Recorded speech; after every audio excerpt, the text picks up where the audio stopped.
अस्सलाम वालेकुम जी। कुछ लोगों का मानना है कि यूरोप की मजदूरी बहुत ही सख्त होती है। इस बात में कोई दो राय नहीं है। यूरोप की मजदूरी बहुत सख्त होती है, लेकिन जब आप यूरोप के अंदर आते हैं और काम करते हैं और मजदूरी करते हैं तो ये सख्त मजदूरी आपको बहुत कुछ देती है और आपको बहुत कुछ रिटर्न करती है।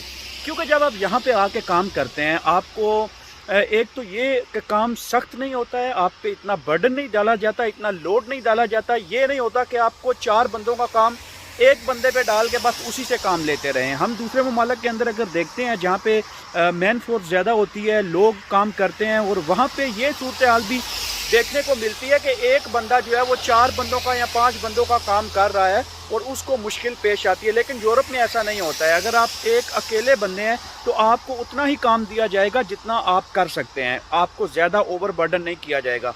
फिर आप जब ये अपने घंटे पूरे करते हैं तो आपको 8 घंटे से ज़्यादा अगर आप काम करते हैं तो ओवर टाइम के हिसाब से आपको मज़ीद पैसे दिए जाते हैं।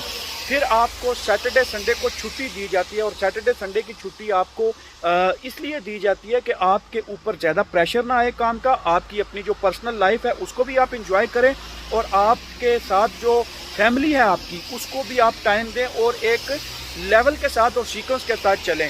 फिर उसके बाद सबसे बड़ी बात ये होती है कि जब आप यूरोप के अंदर काम करते हैं टैक्स आपका ऑटोमेटिकली गवर्नमेंट को जा रहा होता है और वो टैक्स आपको रिटर्न के अंदर भी मिलता है। जब आप यहाँ से यूरोप को छोड़ के जाते हैं या आप 5 साल बाद या 10 साल बाद आप कहते हैं कि मैं जा रहा हूँ अपने मुल्क में, तो आपको वो पैसे जो आपके इकट्ठे हुए होते हैं वो आपको दोबारा मिल जाते हैं। उसके बाद अगर आप यहाँ पे 20 साल या 25 साल काम करते हैं तो आपको पेंशन के तौर पे हर महीने में कुछ पैसे भी दिए जाते हैं।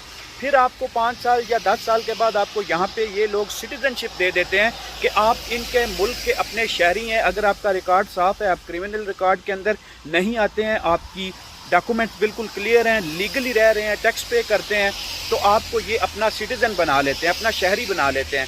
और जो राइट एक नॉर्मल सिटीज़न को दिए जाते हैं वही राइट ये आपको भी देते हैं। और ये सारी फैसिलिटीज़ जब आपको नज़र आती हैं तो आपको जब 1 महीने के बाद सैलरी मिलती है तो उस सैलरी को आप देख के वो सारी तकलीफ़ें भुला देते हैं और वो सारी चीज़ें आपकी ख़त्म हो जाती हैं कि यार यहाँ की मजदूरी के हिसाब से अगर हमें ये पैसे मिलते हैं तो यहाँ की मजदूरी हमें काबिल कबूल है और यहाँ पे हमें काम करने में कोई दिक्कत या कोई मुश्किल नहीं पेश आती। इसके अलावा अगर हम कंपैरिजन करें कि दूसरे मुल्कों के साथ जहाँ पे मजदूर लेबर तबका ज़्यादा पाया जाता है जो कि 12-12 घंटे 13-13 घंटे की शिफ्ट करते हैं, काम करते हैं और उसके बाद जब उनको पैसे मिलते हैं तो उन पैसों को देख के खैर हर बंदे का अपना सरकट होता है, अल्हम्दुलिल्लाह करना चाहिए। आपको नौकरी के लिए मैं ये नहीं कह रहा कि आप छोड़ के बैठ जाओ, अल्हम्दुलिल्लाह करना चाहिए, लेकिन मैं कंपैरिजन बता रहा हूँ। फिर आपको कोई फैमिली बेनिफिट्स नहीं मिलते हैं, आपने सब कुछ खुद करना है, अपने रेंट खुद देने हैं, आपने जो फैमिली के लिए जो रूल्स होते हैं बच्चों के लिए या फैमिली वीज़ा अप्लाई करने हैं वो सारे आपने खुद करने हैं।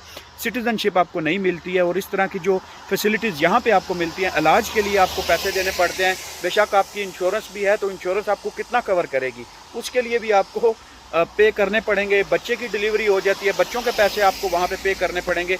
यहाँ पे बच्चों की डिलीवरी हो जाती है, गवर्नमेंट सारा खर्चा बर्दाश्त करती है, आपको पैसे भी देती है। बच्चों के लिए आपको किंडर गेल्ट जो है वो बच्चों का जो वजीफ़ा होता है वो मिलता है। हालांकि ये चीज़ इस्लाम के अंदर पाई जाती है कि बच्चों के वजीफ़े दिए जाएं उनको और उनको सपोर्ट की जाए, और ये चीज़ यहाँ पे आपको मिलेगी और दूसरे मुल्कों के अंदर आपको नहीं मिलेगी। तो ये सारी चीज़ें हैं। तो जब हम यूरोप के अंदर मजदूरी करते हैं तो ये सारी चीज़ें देख के आपकी वो जो ख्वाहिश होती है ना कि बड़ी सख्त मजदूरी है वो ख़त्म हो जाती है। नेक्स्ट वीडियो में मिलते हैं आपके साथ।